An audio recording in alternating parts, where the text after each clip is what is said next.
ఇతర పార్టీలో నువ్వే అన్నావు బీఆర్ఎస్ ఖతం అయిపోయింది, బీఆర్ఎస్ ఇస్ నో మోర్, దోచుకున్నారు అన్నారు. మరి దోచుకున్న వాళ్ళకు ఇవాళ మా కార్యకర్తలు బాధపడుతున్నారు. చాలా విషయాలు ఆయనకు పర్సనల్గా చెప్దామని ట్రై చేసిన, ఆయన టైం అయ్యాడు. ఏదే కానీ వన్ సైడ్ వినొద్దు, నువ్వు మా మాట కూడా విను, న్యాయం చేయి అంటున్నాం. ఇప్పుడు ఏమవుతుందండి, ఒక్కొక్కరికి 2 టికెట్లు అండి, ఒక ఇంట్లో ఒకరికి 3 టికెట్లు అండి. కార్యకర్తలు బాధపడుతున్నారా లేదా? వాళ్ళు చెప్పుకోలేకపోతున్నారు. ఇవాళ ఇంకొకటి వేవ్ ఉన్నదని నువ్వే అన్నావు, వేవ్ ఉన్నది కాబట్టి ప్రతి ఒక్కడు వస్తున్నాడు. వాళ్ళు మన దగ్గర రావాలి, మనం వాళ్ళ ఇంట్లోకి పోవడం అంత న్యాయం లేదండి. నువ్వు ఒక personality, Revanth Reddy you became a leader.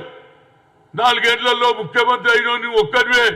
ఎంతో మంది 20 సంవత్సరాలైనా ముఖ్యమంత్రి కాలేదు. 4 ఏళ్లలో కూడా నువ్వు కష్టపడ్డావు, డబ్బులు తెచ్చినావు, మీటింగ్లు పెట్టినావు.